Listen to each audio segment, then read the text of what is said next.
Baik, sambil nanti kita akan mendengarkan lagi kelanjutan tausiah dari Ustadz Abu Sangkan, kami berikan kesempatan kepada hadirin, bapak-bapak, ibu-ibu sekalian, untuk memberikan pertanyaan kepada Kiai Haji Didin Hafidudin ataupun kepada Ustadz Abu Sangkan. Silakan. Terima kasih. Pertanyaan kepada Pak Ustadz, nama saya Sunarwo dari BTN. Ya. Pertanyaan saya, kenapa nafsu korupsi kok cepat menular? Tapi nafsu membayar zakat kok susah menular. Nah, silakan Pak Ustadz. Pak Sunarwo ya Pak ya. Baik, berikutnya pertanyaan keduanya, pertanyaan bagus sekali. Kenapa nafsu korupsi itu cepat sekali menular? Kalau giliran bayar zakat agak susah nularnya. Berikutnya, silakan Ibu, nama siapa, dari mana? Assalamualaikum, pertanyaan saya untuk Pak Ustadz Didin. Ya. Saya Meti dari Bogor. Menyimak dari uraian Pak Didin tadi, ada potensi zakat yang mencapai ratusan triliun, tetapi yang tercatat mungkin hanya 1,7. Nah, mungkin kalau bisa dibilang ini sebuah penyimpangan atau suatu target yang belum tercapai.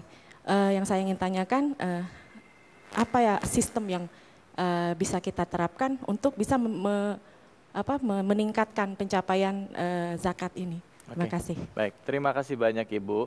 Baik, pertanyaan pertama ditujukan kepada Ustadz Abu Sangkan. Mungkin Ustadz bisa menjawab pertanyaan dari Pak Sunarwo tadi. Sederhana sekali, Siti Zulaiha merayu Nabi Yusuf alaihissalam.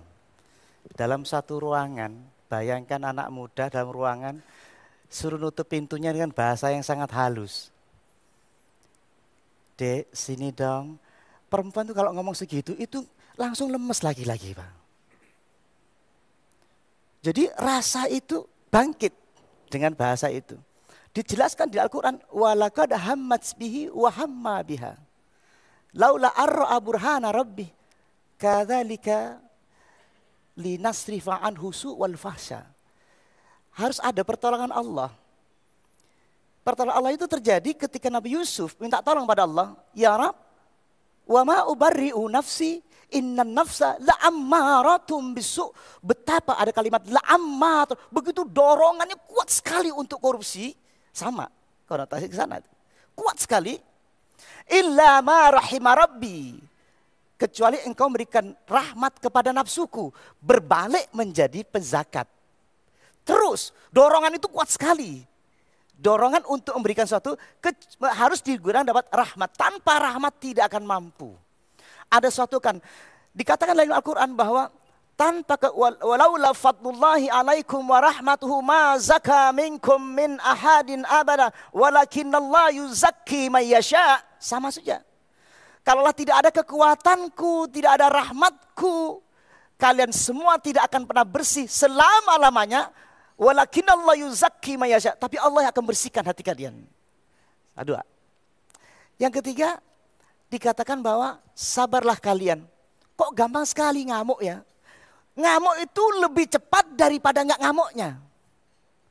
Artinya nafsu itu lebih cepat daripada mikirnya. Kita ngaplok dulu baru nyesel. Loh kok ngaplok tadi? Tangannya duluan Pak. Wasbir wa ma sabruka illa billah. Sabarlah kalian, engkau tidak akan mampu sabar kecuali dengan Allah. Ilmu ini yang tidak ada kajian di setiap pengajian kita. Kita kaji. Wa min nafsin la tasba' wa min da'watin la yustajabu laha. Sudah diprediksi dalam wahyu Allah kepada Rasulullah. Banyak orang punya ilmu tahu. Itu berat sekali keluar. Tetapi ketika dibuka oleh rahmat Allah. Bagaimana ya Rasulullah ketika aku bisa terbuka? Pertanyaannya yang ditanya oleh sahabat. Kulna kaifa insaraha sadrah ya Rasulullah. Bagaimana aku bisa mendapatkan keadaan yang gampang. Lego itu loh. Set ngasihnya genteng. Idza dakhala nur qalba. Ketika cahaya itu masuk ke dalam dadamu. Insaraha wan fasaha. Pelatihan yang kaitannya jiwa dengan Allah inilah yang tidak pernah ada. Soal ilmu insya Allah di Indonesia diakui oleh Malaysia. Ilmunya hebat-hebat. Tetapi soal iman, soal daya di dalam hati yang berkaitan benar-benar berasal dari Allah. bimbingan Allah. Karena tidak ada sampai sekarang sedikit yang mempelajari tentang masalah ruhiyah.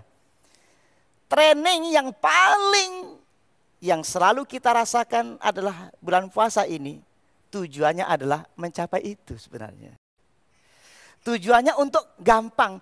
Tanda-tanda bahwa kita terbuka, berhasil puasa kita, entengnya hari ini, entengnya setelah ini, li'idil fitri kembali menemukan sejatinya diri yang berasal dari Allah tadi, yang menjadi wakilnya Allah, al-fitrah al-munazzalah.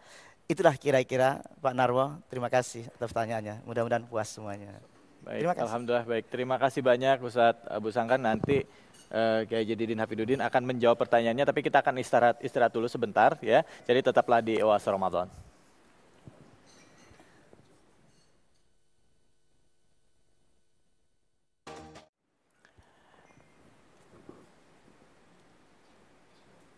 Baik, kita kembali lagi di Oasa Ramadan.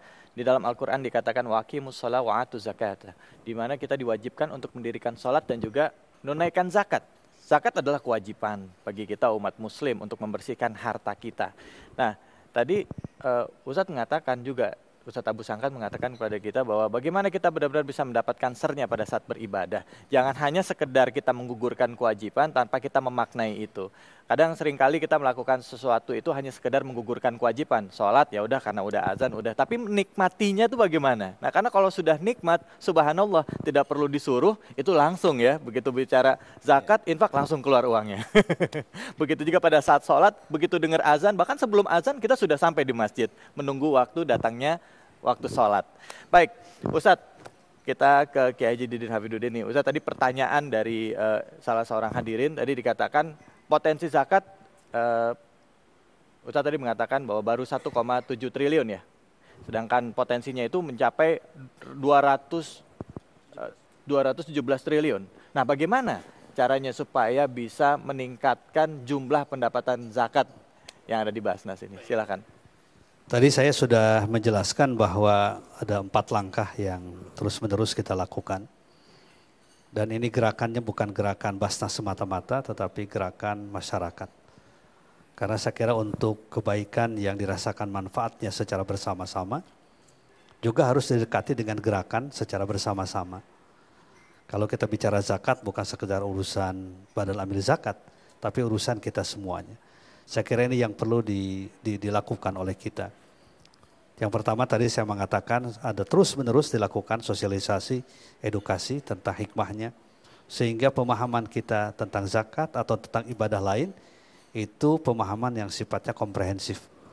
Yang menyeluruh, bukan sekedar aspek hukumnya tapi juga aspek hikmahnya. Yang kedua, jadi ada penguatan dari kelembagaan, lembaga-lembaga yang mendapatkan amanah, institusi zakat yang mendapatkan amanah, itu memang harus menjadi institusi yang kuat. Apakah itu Basnas harus menjadi institusi yang kuat, yang secara regulasi juga harus kuat, tapi juga secara kepercayaan, kepribadian, akhlak itu juga harus bisa dipercaya. Saya kira bukan sekedar Basnas, tapi semua lembaga yang mengelola dana umat itu memang harus bisa dipercaya. Kemudian yang ketiga, harus dirasakan manfaatnya, program-program pemberdayaan ini. Ya, makanya program pemberdayaan ini kita terus-menerus lakukan sosialisasi kepada masyarakat agar bisa diyakini betul bahwa zakat yang Bapak Ibu, yang para muzaki sampaikan, perorangan maupun perusahaan memang disalurkan pada sasaran yang tepat. Kita bersyukur kepada Allah bahwa untuk penyaluran zakat itu kan sudah jelas sekali. Ada 8 kelompok, ya 8 mustahik. Tinggal bagaimana menguraikan mustahik itu. Bagaimana menguraikan ke-8 asnaf ini. Kita sudah ada petunjuknya, sudah ada guide-nya yang jelas, yang gamblang. Tinggal bagaimana mengurainya. Ya, jadi kalau masyarakat merasakan betul-betul manfaat dari dana zakat yang mereka keluarkan, itu juga akan menambah kesadaran. Kemudian yang ketiga adalah kerjasama. Keempat terakhir adalah kerjasama. Jadi tahun ini menjadi satu kebutuhan kita.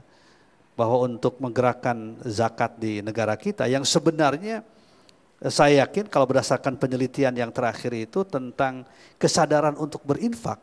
Bahwa masyarakat muslim di Indonesia itu paling tinggi dibandingkan negara yang lain. Ya sebenarnya sudah ada Potensinya sudah ada luar biasa. Kedermawanan itu sudah ada. Tinggal bagaimana kedermawanan ini terus-menerus ditertibkan sedemikian rupa sehingga terasa manfaatnya. Kesadarannya sudah tinggi sebenarnya. Cuman barangkali kita tinggal bagaimana memformulasikan, mengorganisir kedermawanan sehingga menjadi sesuatu kekuatan.